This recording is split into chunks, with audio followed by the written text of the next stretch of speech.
வெண்ணிலா வந்து காவேரி கிட்ட ரொம்ப மோசமா பேசுறாங்க. இந்த மாரி நான் வந்து விஜயோட ஒய்ஃப் நான் தான் மிஸ்ஸஸ் விஜய் அப்டி சொல்லிட்டு சொல்றாங்க. அதே மாதிரி எனக்கும் விஜய்க்கும் கல்யாணம் ஆக போது. இதுக்கப்புறம் வந்து எங்க வாழ்க்கையில தலையிடாத டைவர்ஸ் வாங்கிட்டு போயிடு அப்டின்னு சொல்லிட்டு மிரட்டுறாங்க. அத கேட்ட வந்து நம்ம காவேரி என்ன பண்றாங்க, செமையா வந்து கேட்குறாங்க. "உன்னால முடிஞ்சா நீ வந்து கல்யாணத்த நடத்தி பாரு" அப்டி சொல்லிட்டு போறாங்க. அத கேட்டு வந்து வெண்ணிலா செமையா டென்ஷன் ஆகி இந்த விஷயம் ராகினி கிட்டயும், பசுபதி கிட்டயும் சொல்றாங்க. "அவ அப்படிதான் பேசுவா, திமிர் பிடிச்சவ. நீ கவலைப்படாத. கண்டிப்பா உனக்கும் விஜய்க்கும் கல்யாணம் நாங்க நடத்தி வைக்கிறோம். நாங்க சொல்றபடி கேட்டா கண்டிப்பா கல்யாணம் ஆயிடும்" அப்படின்னு சொல்லிட்டு விஜய் மேல பழி போடணும்னு சொல்லிட்டு எல்லாரும் சேர்ந்து முடிவு பண்றாங்க. அதன்படி வந்து விஜயை வர வைக்கிறதுக்காக எல்லாம் என்ன பண்றாங்க, இந்த மாரி "விஜய் நீ வந்து இந்த கோயிலுக்கு வரலன்னா என்னை பார்க்க அடுத்த நிமிஷமே நான் வந்து இந்த உலகத்தை விட்டு போயிடுவேன்" அப்படின்னு சொல்லிட்டு பயமுறுத்துறாங்க. விஜய் வந்து போக வேணாம்னு நினைக்கிறாரு. சரி ஓகே அப்படின்னு சொல்லிட்டு வேற வழி இல்லாம அங்க போறாரு.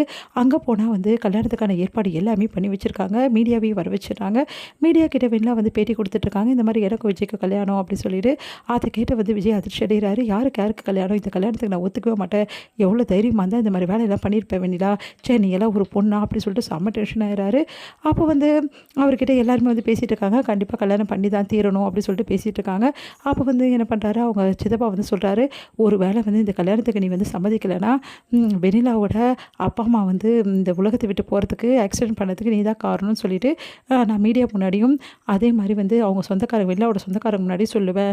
அதுக்கப்புறம் நீ ஜெயில் கம்பி தான் என்னணும், நீங்களும் மாட்டிப்பீங்க அப்படின்னு நினைக்காத. கண்டிப்பாக நானும் மாட்டிப்பேன் தான். என் பையனுக்காக நான் வந்து ஜெயிலுக்கு போகிறதுக்கும் தயாராக இருக்கேன். எனக்கு என் பையன் சந்தோஷமாக இருக்கணும், எனக்கு அதுதான் முக்கியம் அப்படின்னு சொல்லிட்டு சொல்கிறாரு. அதை கேட்டு செம்மையாக டென்ஷன் ஆகிறார் விஜய். நீங்கள் என்ன மிரட்டினாலும் சரி, யார் என்ன சொன்னாலும் சரி, ஏன் காவேரிக்கு நான் துரோகம் பண்ண மாட்டேன், நான் வெண்ணிலாவை கல்யாணம் பண்ண மாட்டேன்னு சொல்லிட்டு திட்டவட்டமாக மறுக்கிறாரு. அந்த டைமில் கரெக்டாக போலீஸ் அங்கே வராங்க. போலீஸை பார்த்துட்டு, "ஓ போலீஸே வர வச்சிட்டிங்களா, பசுபதி நல்ல வேலை பண்ணீங்க. இப்போ பாருங்கள் நான் என்ன பண்ண போகிறேன்னு சொல்லிட்டு" அப்படின்னு சொல்லிட்டு போலீஸ்கிட்ட வந்துட்டிங்களா, நல்ல வேலை செஞ்சீங்க சார். இப்போ நான் சொல்கிறத கம்ப்ளைண்ட்டாக எழுதிக்கிங்க. இந்த விஜய் என்கிட்ட சொல்லி வெண்ணிலாவோட அப்பா அம்மாவை ஆக்சிடென்ட் பண்ண சொன்னார். நானும் அது அது விஜய் பேச்சு கேட்டு தான் பண்ணேன் அப்படின்ற மாதிரி சொல்கிறாங்க. நீங்கள் என்ன உளறிட்டு இருக்கீங்க அப்படின்னு சொல்லிட்டு போலீஸ் சொல்கிறாரு. என்ன சார் நீங்கள் இதை கேட்க தானே வந்தீங்க, விஜய் அரெஸ்ட் பண்ணிட்டு போங்க அப்படின்னு. நான் யாரையும் அரெஸ்ட் பண்ண வந்திருக்கேன்னு உங்களுக்கு தெரியுமா, நான் வந்து இங்கே வெண்ணிலான்னு யார் அப்படின்னு உடனே வெண்ணிலாவை பார்க்குறாங்க. நான் தான் அப்படின்றாங்க.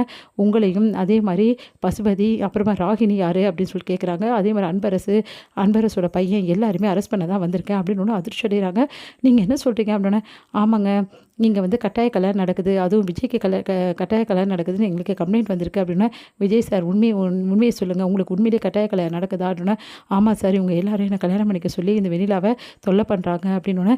சரி உங்களுக்கு யார் கம்ப்ளைண்ட் கொடுத்தது அப்படின்னு சொல்லிட்டு கேட்குறாங்க. இவங்க மிஸ்ஸஸ் வந்து கம்ப்ளைண்ட் கொடுத்துருக்காங்க, மிஸ்ஸஸ் வந்து காவேரி விஜய் அப்படின்னு அதிர்ச்சி அடைகிறாங்க வெண்ணிலாவோட ஷேம் பயங்கரமாக எடுத்து பயங்கரமாக டென்ஷனாக வராங்க. அப்படியே பார்த்துட்ருக்காங்க. இந்த மாதிரி வந்து கல்யாணம் பண்ணுறது சட்டப்படி குற்றம், விஜய்க்கு ஆல்ரெடி கல்யாணம் ஆயிடுச்சு, அவங்க ஒய்ஃப் இருக்காங்க, அவங்க ஒய்ஃப் தான் கம்ப்ளைண்ட் கொடுத்துருக்காங்க, எல்லாரும் வண்டியில் ஏறுங்க அப்படி சொல்கிறாங்க. அதை கேட்டு வந்து எல்லாருமே அதிர்ச்சி, விஜய் உட்பட எல்லாம் அதிர்ச்சி அடைகிறாங்க.